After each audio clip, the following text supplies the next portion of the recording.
En voyant de nombreux membres de ma famille, de mes amis, ne jamais aller au temple ou à l'église, je me demande évidemment pourquoi faut-il que l'église continue à être présente, en tous les cas, dans sa forme actuelle. Car ces personnes de ma famille, de mes amis, se disent être chrétiens, engagés dans la société pour plus de justice, mais tiennent à distance la vie de l'église, le culte et tout engagement ecclésial direct. Pourtant, quand je vais au culte, je suis nourri spirituellement. Je reçois la paix, la joie au fond de mon cœur. Et je suis quelque part triste en pensant à ceux que j'aime et qui passent à côté de ces bienfaits. Dans le fond, je me demande à quoi cela sert-il de continuer à organiser l'Église, à faire des réunions, à donner tant de poids à de l'administratif, alors que l'essentiel, la bonne nouvelle, n'est finalement pas entendu par la plupart des personnes.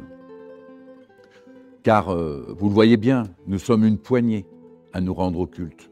Nous sommes une poignée à profiter de toute l'organisation ecclésiale. Alors, qu'elle devrait être au service du plus grand nombre. Nous avons toujours suffisamment de donateurs pour continuer à faire tourner la boutique. Et cela pourrait continuer encore longtemps. Mais je ne peux m'empêcher de me dire, encore une fois, à quoi sert l'Église? À quoi sert-elle quand je vois des responsables se disputer? À quoi sert-elle quand elle est le lieu des égos surdimensionnés? À quoi sert-elle quand elle devient un lieu de routine?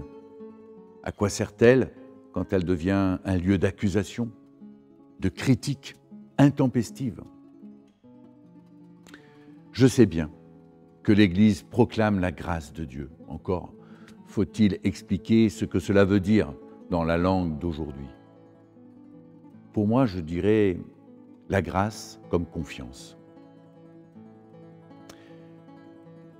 Aujourd'hui, j'aurais envie de mettre à plat toute notre organisation pour que nous puissions ensemble revenir à l'essentiel, c'est-à-dire à l'écoute de Dieu dans la prière.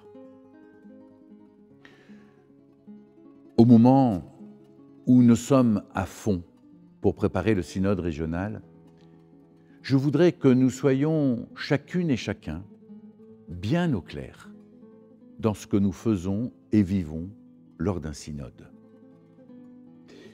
Il y a les parties administratives, elles sont importantes, mais doivent rester à leur place de serviteurs de la mission de l'Église.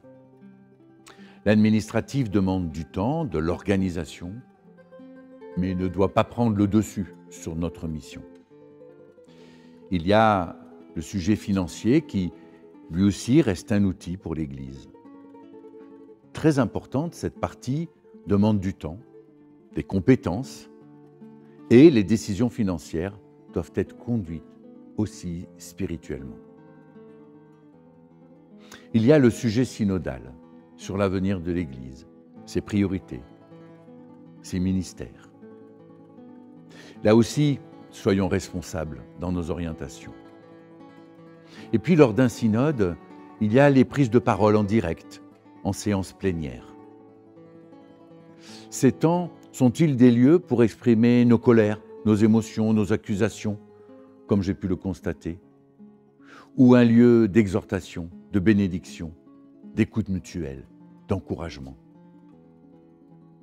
Chers amis, je voudrais tant que l'Église soit un lieu pour témoigner avec audace de l'amour inconditionnel de Dieu, un lieu de partage, de solidarité et surtout d'ouverture.